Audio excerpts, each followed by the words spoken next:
Friends, welcome to academy lens. तो बच्चों, आज हम लोग देखेंगे हमारा न्यू चैप्टर जो है द हाई कोर्ट के बारे में। हम लोगों ने सुप्रीम कोर्ट पढ़ लिया था, क्या उसकी पावर है, कंपोजिशन है, फंक्शंस है, ये सारी चीजें हम लोगों ने कवर कर ली थी। अगर उसके रिगार्डिंग आप लोगों को कोई भी डाउट्स हो तो आप लोग पूछ सकते हैं। और HCG सेमेस्टर 2 के नाम से एकेडमी लेंस में प्लेलिस्ट पड़ी हुई है, तो उसमें आप लोग विजिट करके जो प्रीवियस लेक्चर्स हैं वो भी आप लोग देख सकते हैं। ठीक है, तो चलिए आज हम लोग शुरू करते हैं। अब द हाई कोर्ट की बात आ गई, जैसे सुप्रीम कोर्ट था बच्चों, वैसे ही क्या है कि सिमिलर हाई कोर्ट भी है। जब भी आप लोग पढ़ना स्टार्ट करिएगा तो ये मत समझिएगा बहुत सारे चैप्टर्स हैं, कैसे खत्म होगा सिलेबस। जब आप लोग पढ़िएगा तो सुप्रीम कोर्ट और हाई कोर्ट को साथ में पढ़िएगा बच्चों, तो आपको क्या है कि सब कुछ आधा से ज्यादा मतलब सिमिलर चीजें ही मिलेंगी। तो आपका क्या है, 2 चैप्टर एक चैप्टर में कवर अप हो जाएगा। एक चैप्टर अच्छे से कर लिया आपने तो दूसरा अपने आप आपका हो गया। बस 1-2 पॉइंट डिफर करेंगे तो बस वही नोटिंग वाले होते हैं, जिसमें कि आप नोट्स मेकिंग में उनको ऐड ऑन कर सकते हो, बस है ना। तो ऐसे क्या है कि आपका पढ़ना ईजी हो जाएगा, अच्छे से आपको माइंड में आ जाएगा। अब ऐसे नहीं लगेगा कि 2-2 चैप्टर इतने बड़े बड़े, ऐसे ज्यादा बर्डन आपको फील नहीं होगा। ठीक है, तो चलिए शुरू करते हैं हम लोग। अबाउट की बात करते हैं तो बच्चों, जैसे कि सुप्रीम कोर्ट को मतलब क्या है कि जो सुप्रीम कोर्ट का ऑफिस है, जो कोर्ट है, उनके जजेस हैं, वो कॉन्स्टिट्यूशन में मेंशन है आर्टिकल्स के थ्रू। इसी तरीके से क्या है, जो हाई कोर्ट की पोजीशन है वो भी हमारे कॉन्स्टिट्यूशन में मेंशन है। ठीक है, कॉन्स्टिट्यूशन ने प्रोवाइड करा है हाई कोर्ट को। ठीक है, और क्या है कि हर एक स्टेट में प्रोवाइड करे, मतलब क्या है कि each state have their high courts. ठीक है, हर स्टेट का एक हाई कोर्ट होना चाहिए बच्चों। ठीक, ये चीज़ आप लोगों को क्लियर होगी। यूनियन टेरिटरीज की बात करते हैं तो ओनली दिल्ली, जो दिल्ली हमारी यूनियन टेरिटरीज, उसके पास सिर्फ खुद का हाई कोर्ट है। बाकी जितनी भी हमारी यूनियन टेरिटरीज हैं उनके पास खुद का हाई कोर्ट नहीं है।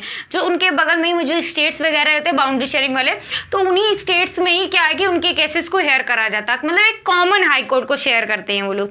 ठीक है, ये चीज़ आप लोगों को क्लियर हो गई। मतलब जनरली कॉन्स्टिट्यूशन ने कहा है कि हर एक स्टेट का खुद का उनका हाई कोर्ट होना चाहिए। ठीक है, ये चीज आप लोगों को क्लियर हो गई। ठीक, तो अब कई बार क्या है कि हमारी यूनियन टेरिटरीज है, तो दिल्ली जो सिर्फ उसके पास उसका खुद का हाई कोर्ट है, और वहीं पर हमारी सुप्रीम कोर्ट की भी सीट है। बाकी क्या है कि नहीं है। ठीक है, ये पॉइंट आप लोगों को क्लियर हो गया कि मतलब बाकी जो यूटीज हैं उनमें नहीं। जैसे गोवा, दमन एंड दीव की बात करें, वहाँ पे जुडिशियल कमिश्नर्स हैं।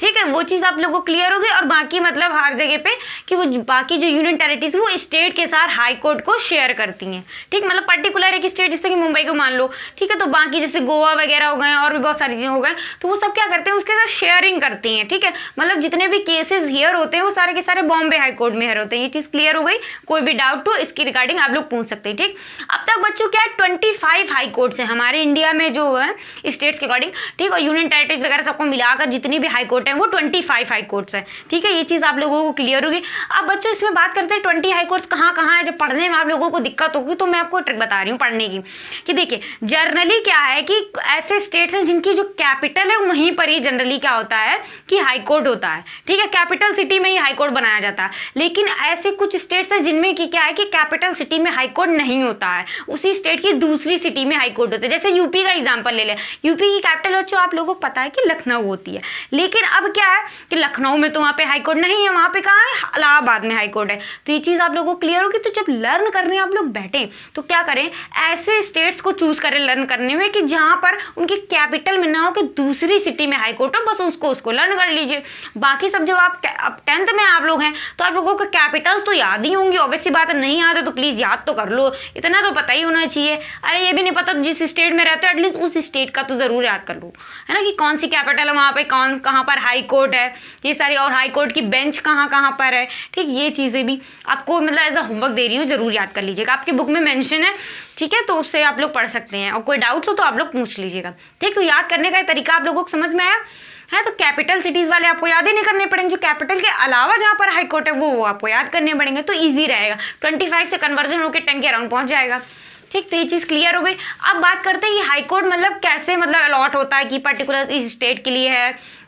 तो बच्चों किस पर होता है, एरिया एंड पॉपुलेशन। ठीक है, और वर्क हैंडल पे होता है कि मतलब कितना ज़्यादा इनके पास बर्डन है वर्क का, तो उस हिसाब से वो हैंडल करें। ठीक है, और फिर क्या होता है एरिया पॉपुलेशन, जैसे कि ज़्यादा हो तो मतलब दो स्टेट्स को डिवाइड कर देते हैं कि अलग अलग, इनका अलग होना चाहिए हाई कोर्ट, इनका अलग होना चाहिए। छोटे छोटे स्टेट्स हैं तो क्या करेंगे यार, यूनियन टेरिटरीज में छोटी सी आ रही हो तो क्या करेंगे, एक साथ ही हैंडल करवा देते हैं। ठीक ना, तो ये चीज़ आपको समझ में होगी। लैंड के एरिया के बेसिस पे कितनी उसमें पॉपुलेशन रहती है उसके अकॉर्डिंग ये मतलब अलॉट करे जाते हैं हाई कोर्ट्स। तो ये चीज़ क्लियर हो गई आप लोगों को, ठीक। कोई भी डाउट्स हो तो आप लोग पूछ लीजिए। और एक चीज़ पॉइंट याद रखिएगा कि हाई कोर्ट की एक मेन सीट तो होती है कैपिटल में, होती है किसी और सिटी में, उसके अलावा भी क्या है उसकी बेंचेस बन सकती हैं, है ना, कि मतलब और किसी स्टेट्स में मतलब सुन सकते हैं। ये चीज़ आप लोगों को क्लियर है। जैसे कि यूपी की बात कर लो, मेन जो हाई कोर्ट है वो कहाँ है, इलाहाबाद में है, लेकिन उसकी एक बेंच जो हियरिंग बेंच है जो केसेस को सुन भी सकती है वो कहाँ पर है, लखनऊ में है।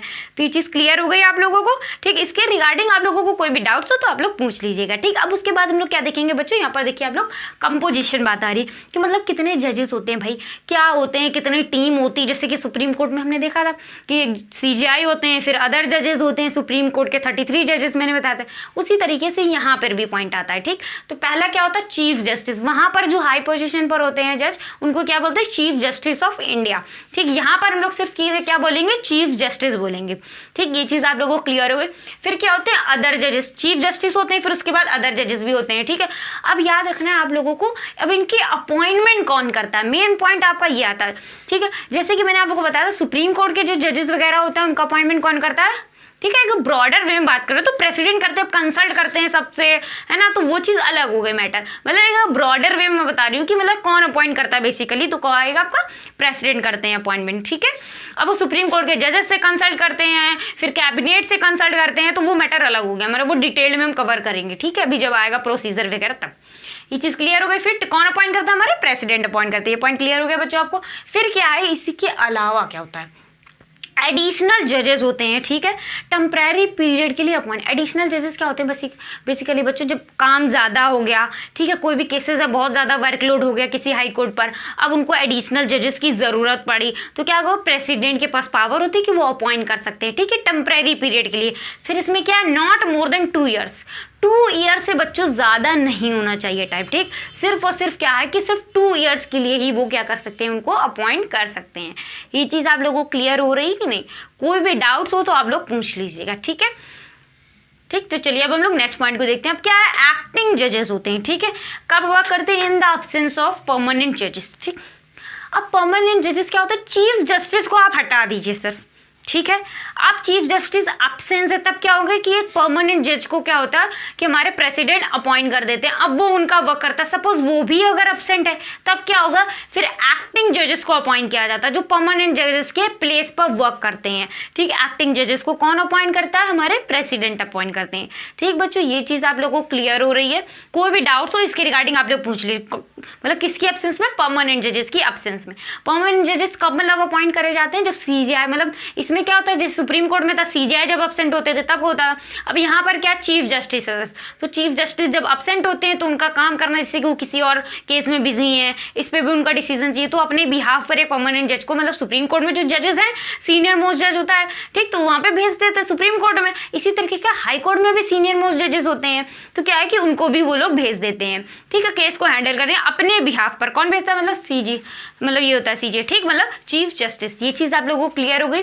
कोई भी डाउट्स हो तो आप लोग पूछ लीजिएगा, ठीक। ऐसी तरीके से वो परमानेंट जज होते हैं, ठीक। अब जल्दी से आप लोग ये नोट कर लीजिए, फिर उसके बाद और चीज़ें हम लोग कवर करेंगे, ठीक है। तो चलिए फ्रेंड्स, अब हम लोग देखेंगे कि क्वालिफिकेशन क्या होती है हाई कोर्ट के जजेस बनने के लिए, ठीक है, यानी कि वहाँ का चीफ जस्टिस बनने के लिए। जैसे कि हम लोगों ने सुप्रीम कोर्ट में देखा था कि क्या क्वालिफिकेशंस की हमें ज़रूरत पड़ती है, तो उसी तरीके से क्या करेंगे हम लोग, यहाँ पर हाई कोर्ट के जो जजेस हैं उनके लिए मतलब कौन सी क्वालिफिकेशंस है ये हम लोग देखेंगे। अब बच्चों आप लोगों के माइंड में एक चीज़ तो क्लियर हो गई, जब से मैं आपको पढ़ा रही हूँ, चाहे प्रेसिडेंट पढ़ाया हो, मैंने वाइस प्रेसिडेंट पढ़ाया हो, प्राइम मिनिस्टर पढ़ाया हो, ठीक है, उसमें काउंसिल ऑफ मिनिस्टर्स पढ़ाया हो, फिर सुप्रीम कोर्ट के जजेस हो गए, तो ये सारी चीज़ें आपको मैंने पढ़ाएंगी। क्वालिफिकेशन क्या होती है, एक नॉर्मल आप लोग जब फॉर्म भरने जाते हैं सरकारी रिजल्ट में आप लोग देखते होंगे, ठीक है, तो उसमें आप क्वालिफिकेशन पहले क्या चेक करते हैं, सिटीजन बाय नॉर्मल सिटी। जब नोटिफिकेशन आप लोग किसी भी जॉब की ओपन करेंगे तो उसमें क्या है कि आप लोगों को गिवन होता है, ठीक है, कि सिटीजन होना जरूरी, किसी में आप नेपाल के सिटीजन हो, गोरखा वाले हो, तो ये सारी चीज़ें मेंशन होती है। तो यहाँ पर क्या होता है कि अगर आपको हाई कोर्ट का जज बनना है तो सिटीजन ऑफ इंडिया होना आपके लिए मस्ट होता है। अब कह दो पाकिस्तानी सिटीजन है, ये कह दो नेपाली सिटीजन है, या भूटानी सिटीजन है, या कह दो चाइनीज सिटीजन है, अब क्या उसको यहाँ का हाई कोर्ट का जज बनाएंगे, क्या नहीं बनाएंगे ना। अरे भाई वो फिर हमारे क्यों सुनेगा भाई, है ना, वो अपनी कंट्री में काम करेगा कि हमारे कंट्री में चलाएगा। तो ये चीज़ क्लियर हो गई ना आपको। तो यानी कि सिटीजन कहाँ का इंपॉर्टेंट होना चाहिए, यानी कि इंडियन सिटीजन, ठीक है, यानी कि उनके पास सिटीजनशिप ऑफ इंडिया होनी चाहिए, ये चीज़ आप लोगों को क्लियर हुई? कोई डाउट्स हो उसके रिगार्डिंग तो आप लोग पूछ लीजिएगा। अब बच्चों जॉब के लिए जब लोग अप्लाई करते हो तो पहला पॉइंट तो आप लोगों ने देख लिया कि सिटीजन होता है, ठीक। अब क्या सेकंड पॉइंट आपका क्या था कि आपकी एजुकेशन क्वालिफिकेशन क्या होनी चाहिए, आप किस प्रोफेशन में, जैसे सपोज आप कई सारी जॉब्स वगैरह निकलती है तो उसमें क्या कहते हैं आप बीटेक करे हो, 4 साल का एक्सपीरियंस हो आपको, 3 साल का एक्सपीरियंस हो आपको, है ना, एनसीवीटी सर्टिफिकेट हो प्लस 3 ईयर का एक्सपीरियंस हो। इस तरीके से मांगते हैं कि नहीं मांगते हैं? तो उसी तरीके से क्या है कि हाई कोर्ट के लिए भी इसी तरीके की डिमांड आती है। जैसे कि आप लोग देख रहे हैं कि एज वाली हम भी देख लेंगे, पहले हम लोग देख लेते हैं, ठीक है। जुडिशियल ऑफिस को होल्ड करके रखे हैं वो जुडिशियल सर्विसेज के थ्रू हम लोग क्या, जैसे कि मतलब यूपीएससी कराता है ना, कि मतलब जो आईएएस पीसीएस बनते हैं उसी तरीके से क्या है कि जुडिशियल सर्विसेज का भी एग्जाम होता है बच्चों, तो उसमें आप जुडिशियल पोस्ट को होल्ड कर सकते हो। तो जुडिशियल ऑफिस को एटलीस्ट 10 ईयर्स, मतलब कोई भी जुडिशियल ऑफिस में आप हो एटलीस्ट 10 ईयर्स तक का आपको एक्सपीरियंस होना चाहिए, मतलब 10 ईयर्स तक आपने जॉब की हो, ठीक। या तो ये पॉइंट ठीक है, इतने दिन तक आपने जॉब की हो 10 ईयर्स तक किसी भी जुडिशियल ऑफिस में, या तो फिर अगर ये चीज़ नहीं हो पाई आपसे तो क्या है, ठीक है, ओके, नहीं करा आपने। फिर उसके बाद क्या आता है, advocate of high court, advocate होना चाहिए हाई कोर्ट का, कितने साल के लिए, एटलीस्ट 10 ईयर्स, यानी कि 10 ईयर्स तक तो एटलीस्ट आप या तो हाई कोर्ट के एडवोकेट हो, या तो फिर क्या हो कि आप क्या हो कि फिर जुडिशियल ऑफिस में मतलब ऑफिसर वगैरह हो, ठीक है, जुडिशरी में हमारी कितने साल के लिए, 10 ईयर्स के लिए। ये चीज़ आपको क्लियर हो गई? मतलब आप दोनों में से एक पॉइंट के लिए एलिजिबल होने चाहिए, तभी आप क्या है कि हाई कोर्ट के जजेस के लिए अप्लाई कर सकते हैं या एलिजिबल होंगे उस पोस्ट के लिए, ठीक। ये चीज़ आपको क्लियर हो गई? जैसे सुप्रीम कोर्ट में मैंने बताया था कि हाई कोर्ट में मतलब जज होना चाहिए, है ना, ठीक है, तो इस तरीके से मैंने आपको एक्सप्लेन किया था। उसी तरीके से यहाँ पर अब एक और क्वालिफिकेशन थी, जैसे कि आप लोग जब फॉर्म भरना शुरू करते हैं तब आप लोग देखते हैं ना कि एज क्राइटेरिया कि भाई कुछ जॉब्स होती हैं जिसमें कि आप क्या है कि 21 प्लस के हो गए तभी आप फिलअप कर सकते हो फॉर्म। कुछ फॉर्म्स होते हैं जिससे भी आप 20 ईयर के हो गए तब भी एलिजिबल, जैसे कि सीडीएस वगैरह देख लो उसमें 20 ईयर होता है तो आप भर सकते हो फॉर्म। लेकिन अगर इधर आप पीसीएस वगैरह की बात करो, यूपीएससी वगैरह की बात करो तो उसमें 21 ईयर मांग लेते हैं। सीजल वगैरह में भी ऐसे कम रिक्वायरमेंट होती है इसकी। तो ये चीज़ आप लोगों की कम मतलब क्लियर हो रही है कि जैसे एनडीएम तो 16 से ही एंट्री हो जाती है। तो ये चीज़ आप लोगों को क्लियर हो गई कि मतलब एज क्राइटेरियन भी होता है कि इससे ज़्यादा आप एज नहीं होनी चाहिए, इससे कम ही होनी चाहिए।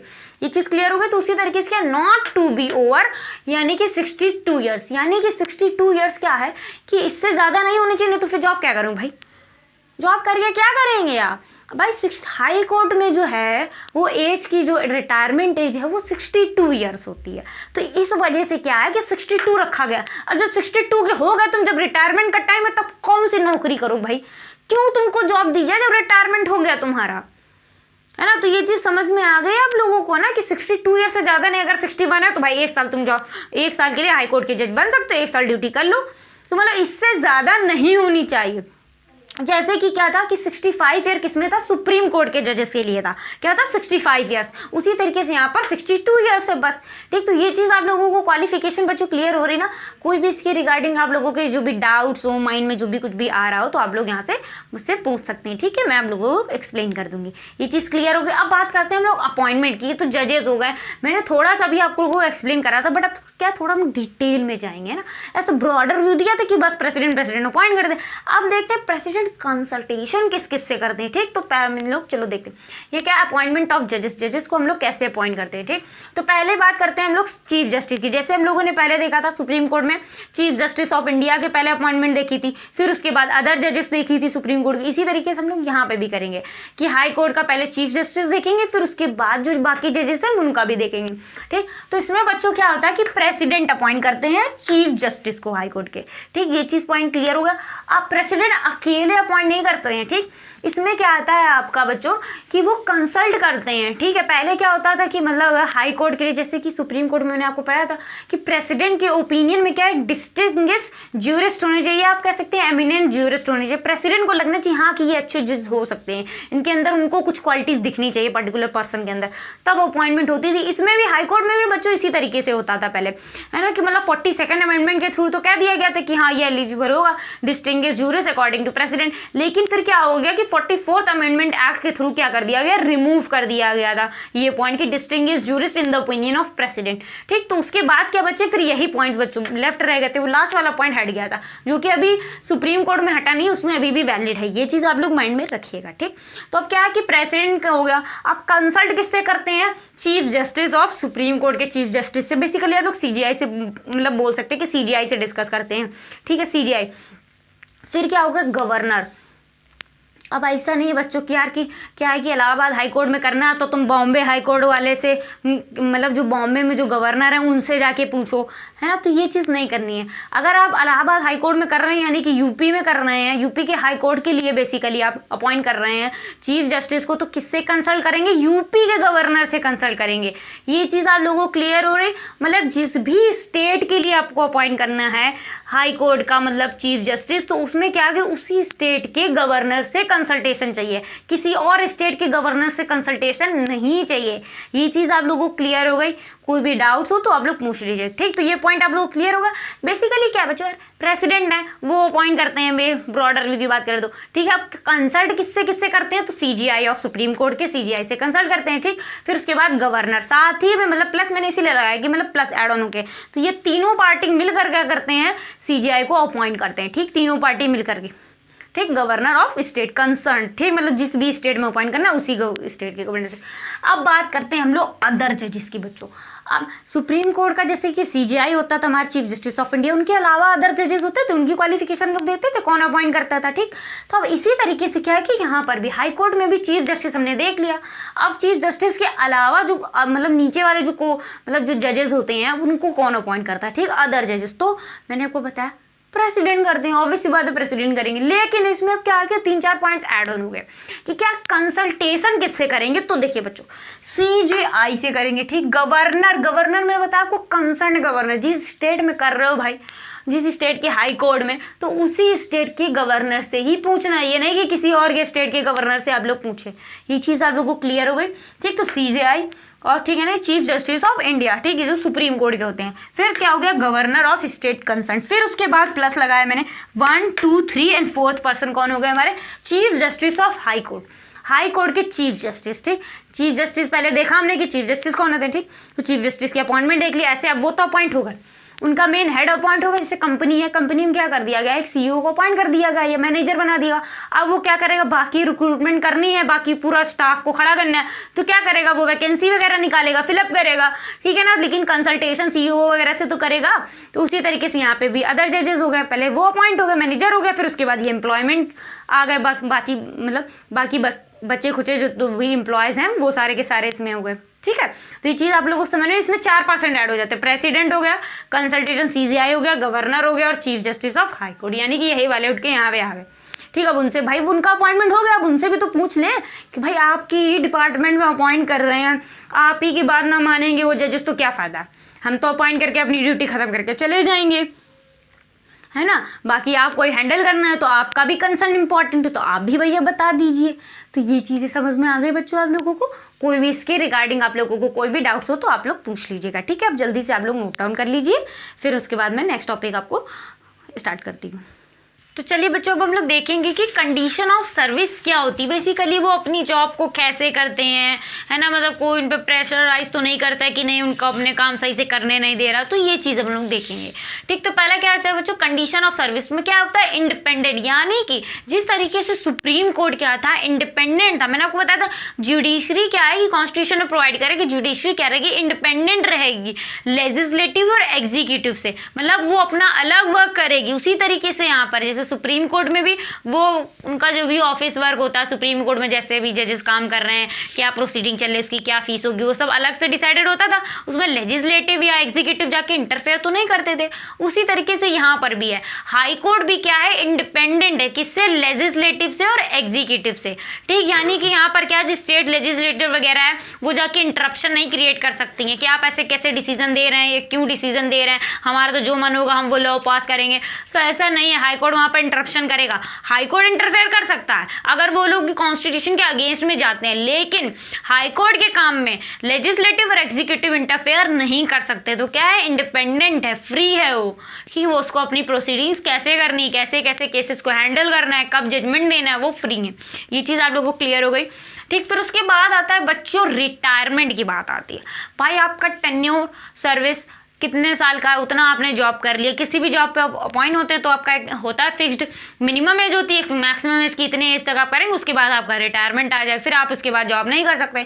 उसी तरीके से हाई कोर्ट के जजेस का भी होता है कि 62 ईयर्स के बाद आपका रिटायरमेंट स्टार्ट होता है। अगर 62 ईयर तक के आप हैं तो जॉब करिए, जैसे 63 हुआ आपको बाहर कर दिया जाएगा, ठीक। यानी कि मतलब 62 जैसे ही आपकी कंप्लीट हो जाएगी जिस डेट को, उस दिन आपको रिटायरमेंट स्टार्ट, ठीक, आप रिटायर्ड हो गए। अब यहाँ पर क्या है, यही जो 62 ईयर है बच्चों, यही क्या है फिक्स्ड करके रखी गई है एज, मतलब हाई कोर्ट के जजेस के लिए वहाँ पर क्या थी, सुप्रीम कोर्ट के जजेस के लिए 65 थी, ठीक। तो यहाँ पर 62 है हाई कोर्ट के जजेस के लिए। अब यहीं पर जो एडिशनल जजेस थे, ठीक है, मैंने बताया था ना भी आपको, एडिशनल जजेस जो एक्टिंग जजेस, उनके लिए भी फिक्स्ड है 62 ईयर्स, उससे ज़्यादा उनकी भी एज नहीं होनी चाहिए, नहीं तो क्या है कि उनका भी रिटायरमेंट स्टार्ट, उनको भी पोस्ट नहीं दी जाएगी, हटा दिया जाएगा। ये चीज़ आप लोगों को क्लियर हो रही कि मतलब रिटायरमेंट की एज, यानी मैक्सिमम इनकी एज लिमिट 62 है, अगर उसके बाद आपकी एज हो गई एक भी दिन एक्स्ट्रा तो बस हटो, दूसरा किसी को अपॉइंट करेंगे। ये चीज़ क्लियर हो गई आपको, ठीक। उसके बाद भी ये लोग सर्विस कर सकते हैं, सुप्रीम कोर्ट के लिए एलिजिबल हो जाते हैं, आप लोग सर्विस कर सकते हैं, मतलब जो भी जजेस बन जाएं फ्यूचर में। तो ये चीज़ आप लोगों को क्लियर हो गई। अब क्या बात आती है कि रिमूव कैसे कर था। अब बच्चों मैं आपको बहुत ज़्यादा बता चुकी हूँ इस बारे में कि रिमूवल कैसे होता। कभी भी किसी की भी पोस्ट है तो उसको हटाओगे कब भाई, कब वो हटे, या तो खुद रेजिग्नेशन दे दे वो, ठीक है, या तो वो अब्सेंट हो जाएगा किसी और को बना देते हैं, या तो उनका टेन्योर जो है यानी कि रिटायरमेंट आ जाए उनकी, वो हो गए, या तो क्या हो गया इम्पीचमेंट कर दें, ठीक। तो यही सारे पॉइंट्स होते हैं जो मैंने सुप्रीम कोर्ट के लिए डिस्कस किए थे, वही सारे पॉइंट्स क्या है कि हाई कोर्ट के लिए भी एप्लीकेबल है। अब हम लोग एक बार फिर से देख लेते हैं तो जिससे कि आप लोगों माइंड में अच्छे से आ जाएगा, है ना। तो क्या है कि प्रेसिडेंट करते हैं, ठीक है, प्रेसिडेंट क्या करते हैं, एक ऑर्डर बेसिकली जारी करते हैं। कब जारी करते हैं, किस ग्राउंड पर जारी करते हैं, कब रिमूव करते हैं, तो वो चीज़ अब क्या है, प्रूव्ड मिसबिहेवियर और इनकैपेसिटी, ठीक है। प्रेसिडेंट यानी कि आपको ये चीज़ क्लियर हो गई बच्चों, कौन रिमूव करता है, प्रेसिडेंट रिमूव करते हैं। जैसे कि सुप्रीम कोर्ट के जजेस को भी प्रेसिडेंट रिमूव करते हैं। इनका जो रिमूवल प्रोसेस होता है हाई कोर्ट के जजेस का और सुप्रीम कोर्ट के जजेस का बच्चों, वो सेम टू सेम रहता है, ठीक है, यानी कि वो सिमिलर होता है, वो डिफर नहीं करता है। ये चीज़ आप लोगों को क्लियर हो गई। कोई डाउट्स हो उसके रिगार्डिंग तो आप लोग पूछ लीजिएगा, ठीक है।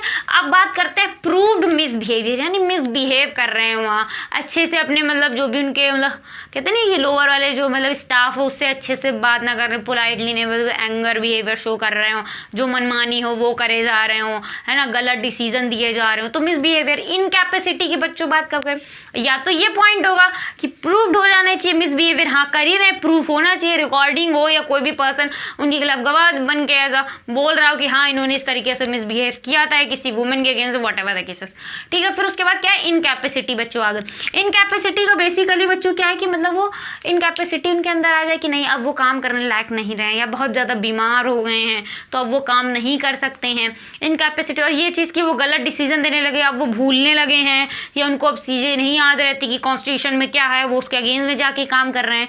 तो ये क्या करेंगे, प्रेसिडेंट एक ऐसा ऑर्डर बनाएंगे, उसको क्या करेंगे पार्लियामेंट में देंगे, ठीक है। फिर पार्लियामेंट में जो भी टोटल मेंबरशिप प्रेजेंट होगी वो उस पर इंक्वायरी करेंगे, देखेंगे, ठीक। फिर पर्टिकुलर हाउस वाइज यानी कि राज्यसभा और लोकसभा में भी 2/3 जो में भी मेंबर्स होंगे वो प्रेजेंट होनी चाहिए, और जो भी ऑर्डर प्रेसिडेंट ने दिया है वहाँ पर बनाकर जो भी पॉइंट्स है इम्पीचमेंट के फॉर्मुलेट करके कि इन पॉइंट्स पे इनको हम निकाल रहे हैं या इनको हटाना चाहिए, ठीक। तो वो क्या करेंगे, 2/3 मेजॉरिटी प्रेजेंट एंड वोटिंग इन पास कराएंगे, दोनों हाउसेज में पास होना चाहिए और पार्लियामेंट की ज्वाइंट सिटिंग में, ठीक। ये चीज़ आप लोगों को क्लियर हो गई। मतलब एग्जैक्ट इम्पीचमेंट जो प्रोसेस है बच्चों, यहाँ पे जो सेकंड पॉइंट है आपका, वो सिमिलर रहेगा सुप्रीम कोर्ट के जजेस के जैसे ही। तो अगर आपने वहाँ पढ़ लिया तो वही सेम टू सेम चीज़ यहाँ पे भी आप लिख सकते हैं, कुछ भी डिफरेंट नहीं है इसमें, ठीक है। ये चीज़ आप लोगों को क्लियर हो गई। कोई डाउट्स हो तो आप लोग पूछ लीजिएगा, ठीक।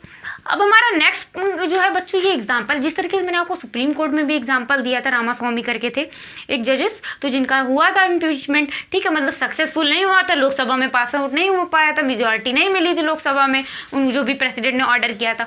उसी तरीके से क्या है कि यहाँ पर जो भी हमारा है हाई कोर्ट के जजेस, वहाँ पर भी इम्पीचमेंट हुआ था। तो इनका क्या है, ये पहले 2011 में, ठीक है, 2011 अगस्त के मंथ में क्या था कि हुआ था, इनके अगेंस्ट इम्पीचमेंट मोशन को पास कराया जा रहा था, पास हो रहा था बेसिकली।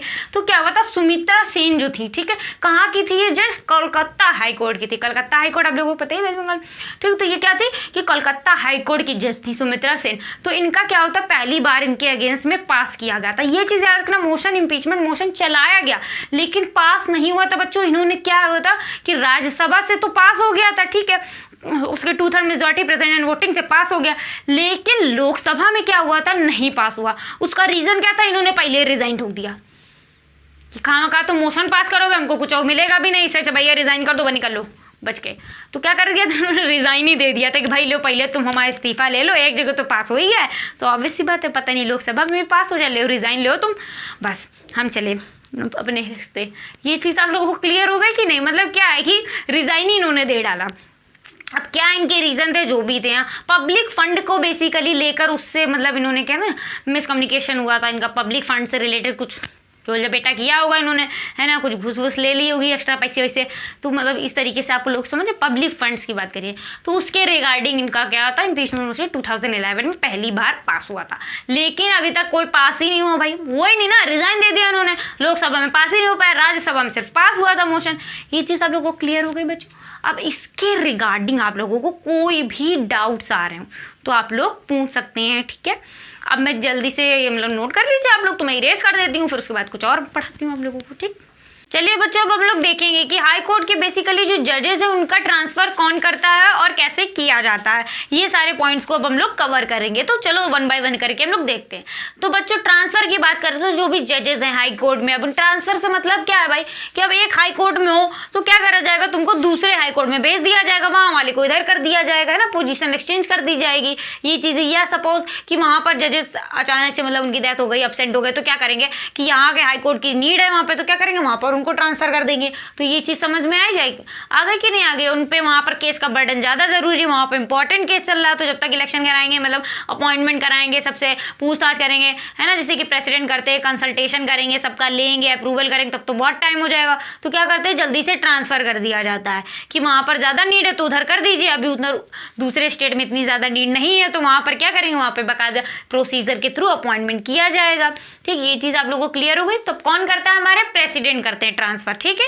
कौन ट्रांसफर करता है बच्चों? प्रेसिडेंट करते हैं। ये चीज आप लोग अपने माइंड में रखिएगा कि प्रेसिडेंट करते हैं ट्रांसफर, ठीक? अब किसका करते हैं प्रेसिडेंट? सीजीआई का, ठीक है? तो बेसिकली क्या हो गया, सीजीआई मतलब जो भी जजेस को ट्रांसफर करते हैं तो क्या करते हैं, प्रेसिडेंट सीजीआई से कंसल्ट करते हैं। किससे कंसल्ट करते हैं पहले केस में? तो सीजीआई से। सीजीआई बेसिकली बच्चों कौन हो गया, चीफ जस्टिस ऑफ इंडिया, जो भी सुप्रीम कोर्ट के होते हैं चीफ जस्टिस ऑफ इंडिया, उनसे क्या करते हैं, प्रेसिडेंट कंसल्ट करते हैं कि उनको लगा कि थोड़ा ठीक मैटर है, मतलब इनका जैसे कि हाई कोर्ट के जजेस हैं उनको सुप्रीम कोर्ट में ट्रांसफर करना है, तो क्या करेंगे भाई, सुप्रीम कोर्ट के जो जजेस हैं उनसे तो मतलब परमिशन लेंगे नहीं, उनसे तो पूछेंगे कि हाँ इनको आपके यहाँ ट्रांसफर करना है, आपको नीड थी। तो इस तरीके से आप लोगों को चीज़ मतलब क्लियर हो गई कि जरूरत पड़ने पर इनका ट्रांसफर करना, बेकार बने कि बस फोकट में कर दो ट्रांसफर, क्यों कर दो भाई ट्रांसफर? तो वो चीज़ समझ में आया कि सीजीआई से कंसल्ट करते हैं, पहली चीज़ हो गई, ठीक? अगर सुप्रीम कोर्ट में कर रहे तो सीजीआई से कंसल्ट। फिर सेकंड चीज क्या हो गई यहाँ पर, सीजीआई प्लस 4 सीनियर मोस्ट जजेस ऑफ सुप्रीम कोर्ट, यानी कि या तो क्या कर सकते हैं प्रेसिडेंट सीजीआई से डायरेक्ट कंसल्ट कर लें, या तो क्या करेंगे सीजीआई से, और फिर जो सीनियर मोस्ट 4 जजेस होंगे कहाँ के, सुप्रीम कोर्ट के, chief justice of India, chief justice of India बच्चों, ठीक? फिर उसके बाद 4 सीनियर मोस्ट जजेस ऑफ सुप्रीम कोर्ट, इनकी मतलब पूरे 5 लोगों का कंसल्टेशन लेंगे प्रेसिडेंट, तब क्या कर सकते हैं, जजेस का ट्रांसफर कर सकते हैं। ये चीज आप लोगों को क्लियर हो गई, ठीक? मतलब किससे किससे पूछेंगे, अब ऐसा तो है नहीं कि किसी का मतलब प्रेसिडेंट का मन है, इसका मन है नहीं, इलाहाबाद हाईकोर्ट को गुवाहाटी वाले में भेज दो तो भेज दिया, ऐसा नहीं चलता है बच्चों। कुछ रीजंस होते हैं किस वजह से उनको ट्रांसफर करना है, कि क्या रीजन, या खुद वो अपना ट्रांसफर चाहते हैं या वहाँ पे घर ले लिया है वहाँ पे रहना चाहते हैं, तो ये चीज आप लोगों को क्लियर हो गई। तो प्रेसिडेंट क्या करेंगे, कंसल्टेशन करेंगे, सीजीआई से कंसल्टेशन कर सकते हैं, या तो क्या कर सकते हैं सीजीआई से कंसल्ट करेंगे, और फिर 4 सीनियर मोस्ट जजेस सुप्रीम कोर्ट, उनसे भी कंसल्ट करेंगे। ये चीज क्लियर हो गई आपको, 2 पॉइंट्स। अब तीसरा केस क्या आता है बच्चों, कि view of chief justice of high court. अब जो भी चीफ जस्टिस है हाई कोर्ट का, ठीक, अब उससे भी तो भाई पूछेंगे, उनका भी तो व्यू जानेंगे कि आपको हम गुवाहाटी भेज रहे हैं, इलाहाबाद वाले चीफ जस्टिस से हम जानेंगे कि नहीं जानेंगे कि आपको हम गुवाहाटी भेज रहे हैं, तो क्या आप सहमत हैं, आपको कोई प्रॉब्लम तो नहीं है वहां जाने में, ये चीज पूछेंगे कि नहीं। जब ये म्यूचुअल होगा कि आपसी में चाहते हैं कि मेरा ट्रांसफर वहां कर दीजिए, हम वहां रहना चाहते हैं, वहां से जॉब करना चाहते हैं, तो उनसे तो पूछेंगे भाई आप तुम करना ही नहीं, हम तो अपना काम सही कर रहे हैं, आप क्यों फोकट में मेरा ट्रांसफर कर रहे हैं, वो उनका व्यू भी तो जानने जरूरी है, वो तो ये कह सकते हैं, ठीक? तो उनका व्यू, अब जिसकी पोजीशन पर उनको मतलब ट्रांसफर किया जा रहा है तो उससे भी तो पूछेंगे भाई तुमको तो कोई दिक्कत नहीं तुमको इलाहाबाद आने में, है ना, वो कह देंगे नहीं हम नहीं आएंगे, हम यहीं पे रहेंगे, तो फिर कैसे ट्रांसफर पॉसिबल होगा, है कि नहीं? ये चीज़ आप लोगों को क्लियर होगा कि नहीं? कोई भी डाउट्स है इसके रिगार्डिंग तो आप लोग पूछ लीजिए। अब बच्चों आप लोगों ने जनरली सुना होगा कि अरे ट्रांसफर हो गया वहाँ पर तो थोड़ा सा प्रमोशन हो गया, है ना, थोड़ा एक्स्ट्रा इनकम हो गई, तो उसी तरीके से होती है। और कई चीज़ों में क्या होता है ना, कई बार ट्रांसफर आप लोगों ने मूवीज़ वगैरह में भी सुना होगा कि भाई इसका वहाँ ट्रांसफर, जब कोई गलत काम करेगा बट ट्रांसफर कर दो इसका, है ना, सस्पेंड कर दो या ट्रांसफर कर दो, तो बेकार जगह पे ट्रांसफर कर दिया जाता है ना। तो ये चीज़ भी मतलब निगेटिव और पॉजिटिव पॉइंट दोनों होते हैं। लेकिन यहाँ पर क्या होता है कि जब ट्रांसफ़र हो रहा होता है तो यहाँ पर कंपनसेटरी अलाउंस सैलरी के साथ मिलते हैं, यानी कि एक्स्ट्रा आपको इनकम मिलती है, ठीक है ना, कि आपको कंपनसेशन दिया जाता है कि हाँ भाई आपका ट्रांसफ़र वहाँ से वहाँ किया गया है तो बहुत सारे खर्चे लगेंगे आपको यहाँ से वहाँ तक जाने में, है ना, आपका सब पूरा घर वर सब बिखर जाएगा, सारी चीज़ें सट्टा वटअप करने के लिए, तो मतलब और वहाँ पर मतलब चीज़ें थोड़ी ज़्यादा कॉस्टली मिलेंगी। तो उस तरीके से वो लोग मतलब क्या है कि गवर्नमेंट बेसिकली क्या करती है, कंपनसेटरी अलाउंस मतलब एक अमाउंट डिसाइड कर लेती है मनी का, वो उनको सैलरी तो मिल ही रही है, उसके साथ में क्या करती है कंपनसेटरी अलाउंस भी दे देती है। किस केस में? जब जजेस का ट्रांसफ़र होता है उस केस में, ठीक है। आपको ये चीज़ समझ में आ गई? जिस जज का ट्रांसफ़र हो रहा है उसी को दिया जाएगा, जो नहीं हो रहा ट्रांसफ़र तो काहे के लिए एक्स्ट्रा देंगे, सैलरी तुमको मिल रही ना, सैलरी में खुश रहो। ये चीज़ क्लियर हो गई ना? तो आपको समझ में आ गया? और कोई डाउट्स हो तो आप लोग पूछ लीजिएगा, जल्दी से नोट डाउन कर लीजिए, फिर एक टॉपिक मतलब लेफ्ट है वो मैं और कवर करा देती हूँ।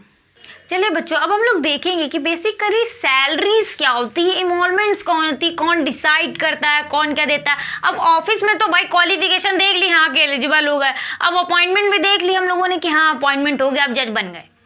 अब भाई सैलरी कैसे डिसाइड हो रही है, सैलरी के अलावा क्या क्या फ़ायदे हैं, कौन डिसाइड करता है, ये सारी चीज़ें अब हम क्या करेंगे, अब हम लोग देखेंगे, ठीक। तो क्या है सैलरी एंड इन्वॉल्वमेंट, इसमें पहली चीज़ क्या है बच्चों, पार्लियामेंट, यानी कि जो भी मतलब सैलरी हाई कोर्ट के जजेस को देनी है वो कौन डिसाइड करता है, हमारा पार्लियामेंट करता है। जैसे कि सुप्रीम कोर्ट के जजेस जो होते हैं उनके केस में भी क्या होता है, पार्लियामेंट डिसाइड करता है, टाइम टू टाइम उनको जैसे भी लगेगा कि अब सैलरी बढ़ा देनी चाहिए तो बढ़ा दे, मतलब बेसिकली कम नहीं की जाती है, सैलरी इंक्रीज ही होती है, ठीक है, पार्लियामेंट डिसाइड करता है हमारा, ठीक। अब लोग आप लोगों को ये कंफ्यूज नहीं होना कि भाई स्टेट गवर्नमेंट है वो क्यों नहीं डिसाइड करती है, तो वो कंफ्यूज नहीं होना भाई, ये नेशनल लेवल की बात हो रही ना, है। हाई कोर्ट के जजेस को कौन अपॉइंट कर रहा है, प्रेसिडेंट कर रहे हैं, गवर्नर तो कर नहीं रहे, बस गवर्नर का कंसल्ट लगता है कि पूछ लेते हैं भाई गवर्नर से प्रेसिडेंट हमारे कि नहीं आप बता दीजिए आपके स्टेट में हो रहा है, आपको क्या लगता है कि अपॉइंटमेंट करनी चाहिए, ये ठीक पर्सन है या नहीं है, ऐसे पूछ लिया जाता है, ठीक।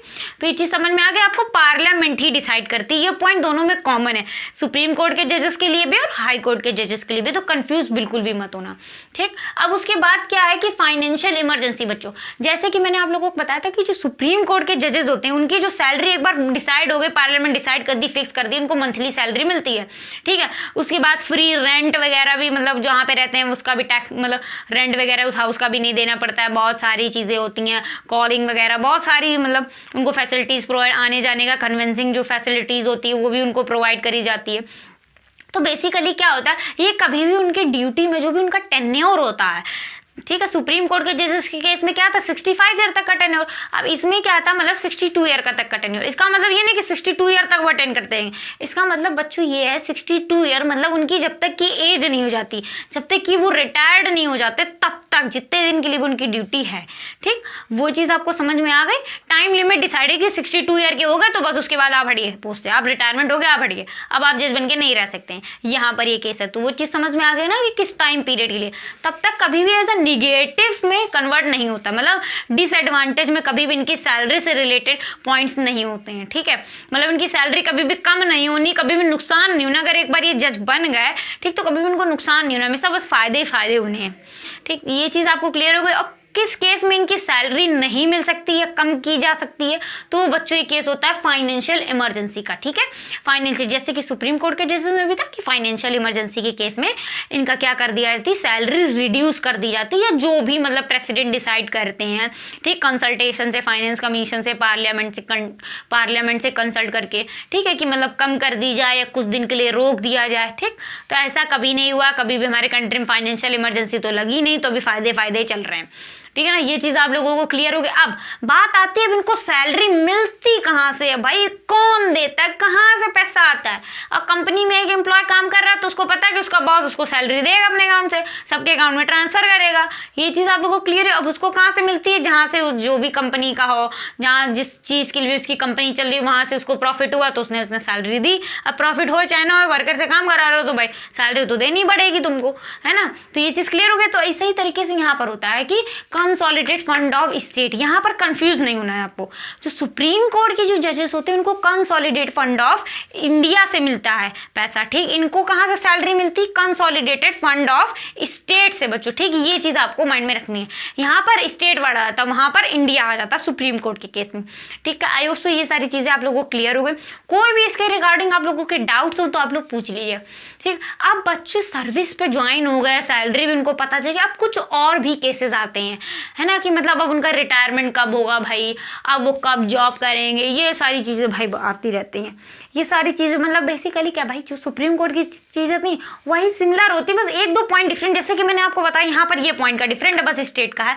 बाकी ये सारी चीज़ें तो आपको सेम टू सेम लगी कि नहीं लगी, ठीक है।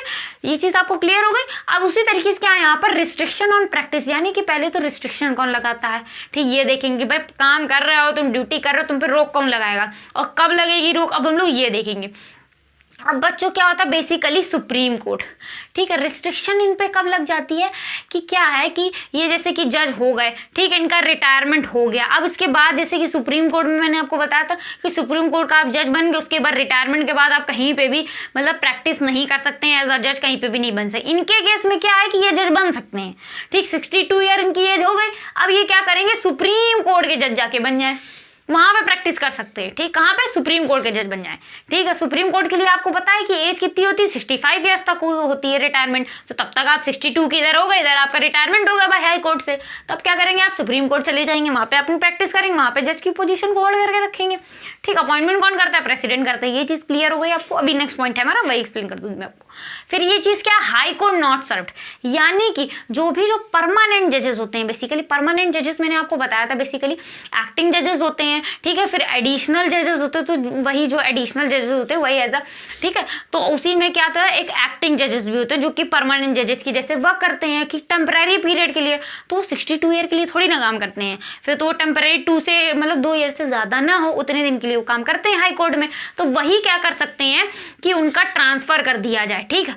ऐसे हाई कोर्ट में जहाँ पर नॉट सर्व्ड, हाई कोर्ट में कहाँ, ऐसे स्टेट में जहाँ नॉट सर्व्ड, जहाँ पर वो हाई कोर्ट में जाके जज ना बने हो, वहाँ पर उनको क्या कर दिया था, जज बना दिया जाता है, ठीक। पहले तो एज एक्टिंग वर्क करते हैं, फिर उसके बाद परमानेंट जज की पोजीशन जाओ, वहाँ होल्ड कर लो। अगर 62 ईयर तुम्हारी एज नहीं हुई है तो तब तक जाओ वहाँ पे वर्क कर लो जाके। ये चीज़ समझ में आ गई आपको, ठीक। अब ऐसा नहीं कि इलाहाबाद के हाई कोर्ट के में आपको परमानेंट जज एज एक्टिंग जज अपॉइंट किया गया था, है ना, 1.5 साल आपने काम किया, अभी आपकी एज 62 नहीं 60 हुई है, तो आप क्या करेंगे कि फिर दोबारा फिर यहीं पे वर्क करने देंगे। तो ऐसा नहीं, फिर उनको गुवाहाटी में कह दो, बॉम्बे हाई कोर्ट में, कलकत्ता हाई कोर्ट में, कहीं पर भी है, मतलब जहाँ पर उन्होंने काम ना किया एज एक्टिंग जज या जज ना बने हो, तो वहाँ पर उनको भेज दिया जाएगा। कब तक, जब तक कि उनकी रिटायरमेंट नहीं हो जाती, यानी जब तक उनकी 62 ईयर एज नहीं हो जाती, बस तब तक के लिए। उसके बाद वो फिर वहाँ से भी रिटायरमेंट हो जाएगा उनका। ये चीज़ आपको समझ में आ गई बच्चों। और रिटायरमेंट के भी बहुत ज़्यादा फायदे होते हैं। क्या है कि लोगों को पेंशन भी मिलती है और अच्छी खासी, भाई सरकारी नौकरी में तो सबको पता है भाई पेंशन अच्छी खासी मिलती है ना। तो वो चीज़ क्लियर हो गई आप लोगों को। तो पेंशन वगैरह भी मिलती है और भी बहुत सारे अलाउंसेस वगैरह मिलते हैं। तो ये चीज़ क्लियर हो गई। अब क्या है कि कुछ अदर कंडीशन होती है बच्चों। अदर कंडीशन की बात करें तो बेसिकली ऑफिस में मतलब ज्वाइनिंग हो गई कि रिटायरमेंट के बाद भी रोक लगा दी गई कि हाँ आप रिटायरमेंट के बाद काम नहीं कर सकते हैं। जैसे कि ट्रिब्यूनल्स में एक पॉइंट आपको और याद रखना है कि ट्रिब्यूनल्स और जो अदर कोर्ट में वहाँ पर जो सुप्रीम मतलब जो भी कहते हैं ना हाई कोर्ट के जजेस वहाँ पर वर्क नहीं करेंगे, सिर्फ सुप्रीम कोर्ट में जाके ही वर्क कर सकते हैं, ठीक है, अगर उनकी एज नहीं होती 65 ईयर तक, ठीक। ट्रिब्यूनल्स वगैरह में वर्क नहीं करेंगे। ये चीज़ आपको क्लियर हो गई। अब क्या होती है, वैकेंसी क्रिएट होती है। कब वैकेंसी क्रिएट होती है, पहली चीज़ तो क्या है, तो वो क्या कर दे, खुद ही रिजाइन कर दें। क्या कर दे, खुद ही रिजाइन कर दे, खुद ही इस्तीफा दे दें भाई, राइटिंग में लिख के प्रेसिडेंट को अपने हाथ से, भाई ये लीजिए प्रेसिडेंट जी अब हम ड्यूटी नहीं कर पाएंगे, ठीक। तो ये चीज़, अब उनका ऑफिस खाली हो गया तभी तो दूसरा जैसे को अपॉइंट करेंगे हम लोग, ठीक। फिर कौन मतलब किसको देते हैं, प्रेसिडेंट को देते हैं, ठीक। ये चीज़ें आप लोग याद रखें। फिर उसके बाद क्या होता है, ट्रांसफ़र हो जाए। आप ट्रांसफर हो जाए, मैंने आपको बताया था अभी ट्रांसफर वाला केस है ना, कि प्रेसिडेंट क्या कर देंगे, ट्रांसफर कर देते हैं, ठीक, गवर्नर से पूछ के, सीजीआई से पूछ के, और मतलब जिस जज का कर रहे हैं ना उससे भी पूछ लेते हैं, भाई आपको कोई समस्या तो नहीं है, आपका ट्रांसफर यहाँ किया जा रहा है, अपनी भी राय बता दें आप, कि इस स्टेट में ना करके दूसरे स्टेट में कर दिया जाए, ठीक है। तो ये चीज़ आप लोगों को क्लियर होगी, तभी भी वैकेंसी क्रिएट होगी, फिर अपॉइंटमेंट करते हैं, दूसरे जज को अपॉइंट कर किया जाता है। तो ये चीज़ आप लोगों को आई होप सो क्लियर हो गई। अब पावर एंड फंक्शंस है वो बच्चों हम लोग नेक्स्ट लेक्चर में कवर करेंगे। आई होप सो ये जो पॉइंट्स मैंने आज आपको पढ़ाए हैं, समझाए हैं, तो आप लोगों को अच्छे से समझ में आ गए। कोई भी डाउट्स हो तो आप लोग पूछ सकते हैं। एंड बच्चों अगर आप लोगों को आज का लेक्चर अच्छा लगा हो, ठीक है, तो अकेडमी लेंस को प्लीज़ शेयर करें एंड सब्सक्राइब करें। And thank you for watching. Bye bye.